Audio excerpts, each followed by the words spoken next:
வணக்கம். ஜென் கதைகள் நமக்கு இந்த பிறவியை எளிதாக கடப்பதற்கு உதவுகிறது. இன்றைக்கு ஜென் கதைகளில் தாமரை இலை தண்ணீர் போல வாழ்வது எப்படி என்று தெரிந்து கொள்ளலாம். வாங்க கதை கேட்கலாம்.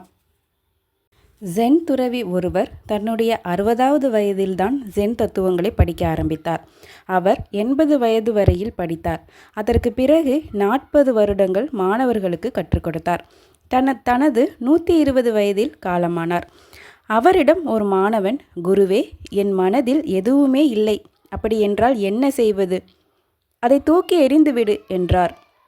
ஐயா, என்னிடம்தான் எதுவுமே இல்லையே, அதை எப்படி தூக்கி எறிவது என்று புரியாமல் கேட்டான். சரி, தூக்கி எறிய முடியவில்லை என்றால் அதை அப்படியே வைத்துக்கொள் என்றார் அவர். இருக்கின்ற ஒன்றை இல்லாததாகவும் இல்லாததை இருப்பதாகவும் எண்ணிக்கொண்டு ஏதோ ஒரு நம்பிக்கையில் காலத்தை கழிக்கிறோம். உண்மையில் நம்மிடம் எதுவும் இல்லை, எதுவும் இல்லாமலும் இல்லை. வாழ்க்கையில் நான் இந்த உலகத்திற்கு வெறும் கையுடன் வந்தேன், வெறும் கையுடன் தான் திரும்பி போகிறேன் என்றார் மகா அலெக்சாண்டர். இந்த உண்மையை உணரும் நிலையை அடைந்துவிட்டால் வாழ்க்கையின் வெற்றியோ தோல்வியோ நம்மை பாதிக்காது. விருப்போ அல்லது வெறுப்போ இல்லாமல் வாழ்க்கையை பற்றில்லாமல் கழிப்பவர்களுக்கு வெளியோ அல்லது உள்ளோ பெரிய விஷயமே இல்லை, எல்லாமே ஒன்றுதான்.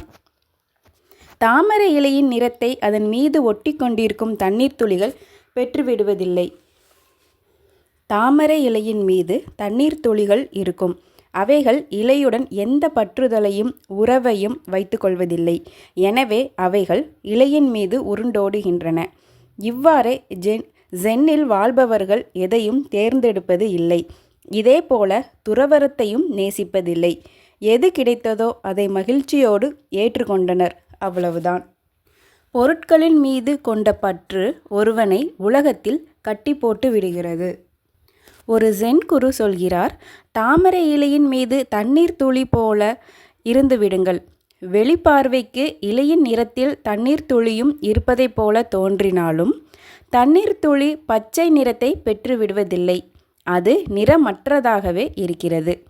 அதுபோலவே பொருட்களின் மீது கொண்ட பற்று ஒருவனை உலகத்தில் கட்டி போட்டு விடுகிறது.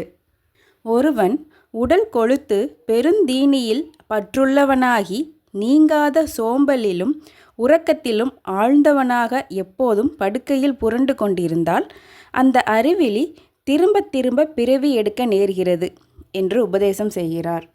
எனவே எதன் மீது பற்று வைத்தாலும் அது துன்பத்திற்கும் அல்லது மறுபிறவிக்கும் விதையாகி விடுகிறது.